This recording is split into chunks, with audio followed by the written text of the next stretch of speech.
Hey, Peter Rose, Longwood Currency Trading. A cautionary tale about drinking your own Kool-Aid. That's today's topic. But before we can get into that, I have to go out and check the wood pile as I'm just trying to evaluate where we are in wood use. It's been really cold the last few days. It's warmed up today. It's like 32 or something like that. I'm not out here for a long time, that's for sure. But we're going out to the wood pile here to see if I need to better cover up the other 2 or 3 cords that I have over here, which are pretty well covered up. But as you can see here, yeah, things are starting to look like they're being used up. So I may have to get some other wood. Oh, look what happened. We had a lot of wind here too. Probably 30, sometimes 40 mile an hour wind. So let me fix this and then I'll be back to you. Success with that wood pile. Now we can get on to the video. But before we can talk about currency trading, gotta get that coffee going. So, the dangers of drinking your own Kool-Aid. What's that all about? Well, I did a couple of videos recently. One was on how to manage a losing trade, and the other one that I just recently released was it'll come back, and it never comes back. So the Kool-Aid is in the video on managing a losing trade. One of the ways that, well, there's 2 ways. One, you get out of the trade right away. The second was that if you are convinced in the losing trade that the thing is flipped around and it's now started to go back in the direction that you originally thought that it would go in, number 1, and number 2, that if you would be stepping up to the screen, that you'd be taking that trade as an initial trade right away. Number 2, those are the 2 criteria that you need to have in order to manage that losing trade by basically averaging in. But you're not averaging in as the price is going against you, you're averaging in as the price is going with you. But you are, and you must look at that as a new trade entry analysis that you need to do. Okay, so I got into that. I picked it, it went radically against me. All the fundamentals were, they said that shouldn't be doing that adverse move. It turns around, it comes back, it's crossing over under all of the moving averages, even the 55. It was closing the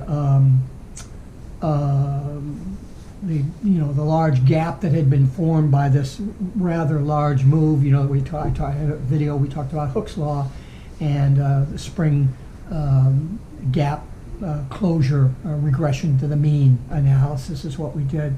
All of those factors were in play, so I put another lot against that trade.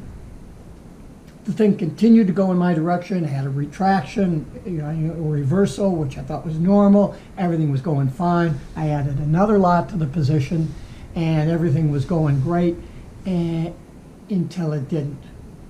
And it flipped around and went against me, so that because it had gone far enough after I had added on those 2 lots, I had been showing a great reduction in my initial loss. Now that it's flipped around and gone back up, exceeding the average of the position more than it had before. In other words, I was losing more as a percentage from where that average position was. It doesn't make any difference how you describe it. I'm in the shits, and it's just not working out. So I'm sitting there watching this thing, and again, I've had 2 events spaced about a week and a half apart that said the position would be going in this particular direction. It should go in this particular direction. I had I wasn't shooting for 5 pips either. I mean, I had a 40 pip profit target on there, and so everything was going okay. I'm against it. I'm way underwater on this thing at this point. But I don't feel that the conditions of the trade that I had gone in with initially were invalid. And so I did what I said not to do in the It'll Come Back video, and I went to the higher time frame. I went to the 4-hour and the daily, and even went up onto the weekly chart. What the hell is going on? What's happening here? And again, when I go up to those higher time frames, I say, I think I'm still right. I believe that I'm still right in the direction. And I think this correction that I'm caught in is a manipulative large institutional movement where they're collecting orders and that things are going to have to turn around.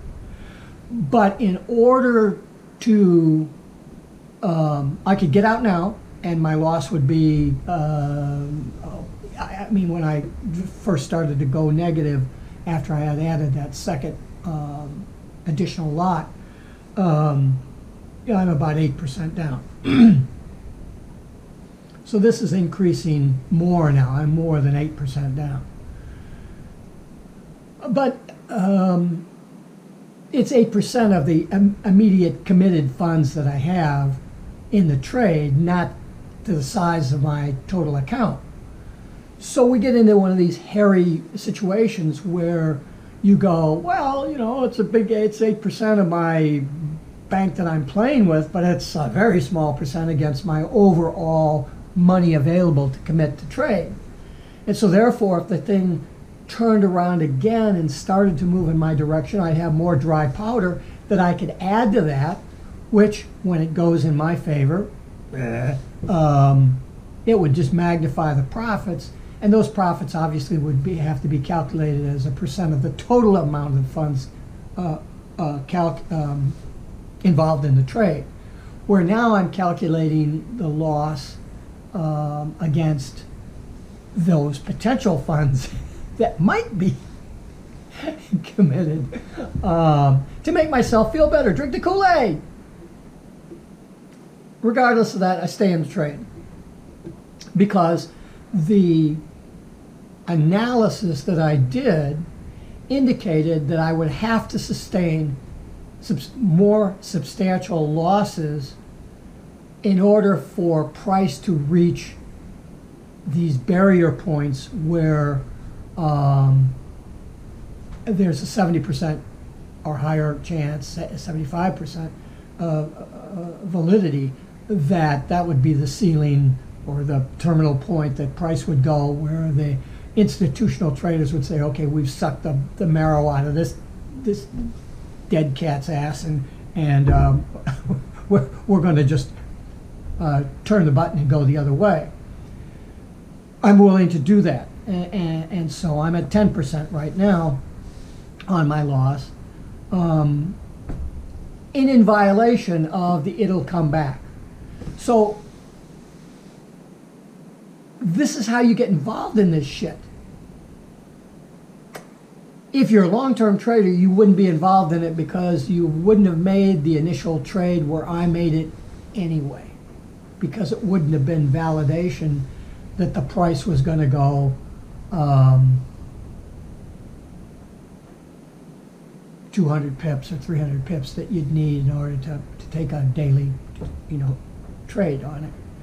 So the error that I've made is what I outlined in the video, is that I took my current position and just migrated the analysis up 3 time frames higher. And I've said that you really can't do that, you really shouldn't do that, but I've got all this, I did so much study since 2007, which I was introduced to the currency markets. It's January 2021 now. I've done a shithouse full of study. I've done fundamental study, I've done technical analysis. I've been doing technical analysis since The middle 80s, Edwards and McGee. And I've read Security Analysis by Graham and Dodd. So it's not like I don't know what the background is on this stuff. You just turn this stuff and apply it to the currency markets. So I'm looking now, because I'm on the higher time frames, I'm looking at fundamental analysis as part of my analysis, and I'm looking at the macro views that technical analysis provides. And technical analysis tends to be more predictable or probabilistically valid at the higher time frames, because you're dealing with longer trends or whatever. And the only danger with that is that you do have to be willing to suffer what I consider excessive losses in order to reach the gains. If you're looking for a 300 pip profit target, you have to be willing to take a 300 pip risk or a 200 pip risk, to stay within reasonable bounds. Well, 200 pips is a shithouse full of pips. You're carrying a 10 lot at $2,000. I don't know. It just, you can't, at $100 a pip, you can't. I just don't think you can do that unless you're dealing with millions of dollars or hundreds and hundreds of thousands of dollars. But why would you take that risk anyway? Yeah, I had to shift locations. I left my coffee in here, so I thought I'd come in and get coffee, but the camera also cut out on me. But why would I want to take a 200 pip risk loss, as I was saying anyway? I mean, if you're playing a big account, say you're dealing at $100 a pip, as I was saying before, and you're going to take a 200 pip loss, man, that's just craziness.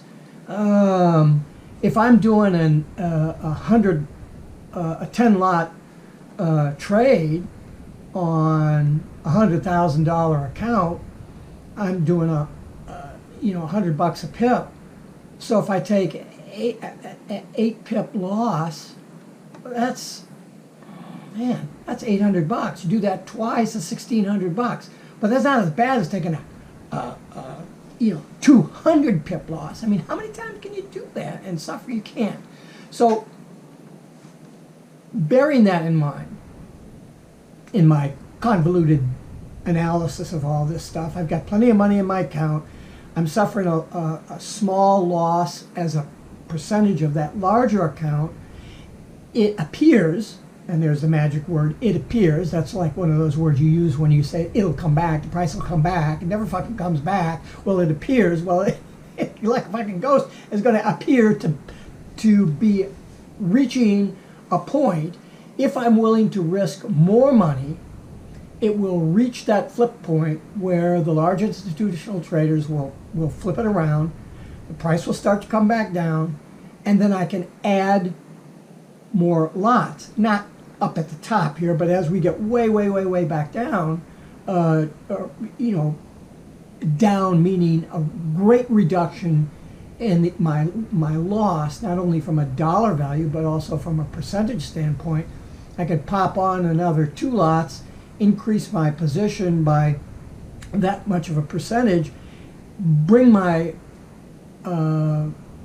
average position up so that when I actually get to the point where my original trade was valid, I will have made a profit from a percentage standpoint that's reasonable, not so much from a dollar standpoint, but from a time involved in trade standpoint. If I can make 0.5% a day, 3 days a week on my trades, that's kind of like a goal. You got to have a goal, like if you're a runner, you got a goal about how fast you want to run that mile. Now, whether you're going to be able to do that or not, well, that's the only way you can break records is you just go for it, right? And so that's the position that I'm trying to foster here in the analysis that I'm doing. But I've broken a couple of cardinal rules that I've had along the way. And I didn't break them and go, here's a big error. I made a little error. And then you make another little error. And then you make another little error. And then you step back and say, well, shit, I violated this thing and now I'm suffering for that. But there's a way out. You know, as long as you give yourself a way out instead of just saying, I'm wrong, and get out, which has been my teaching and my philosophy all along. When the trade doesn't go in your direction, get out.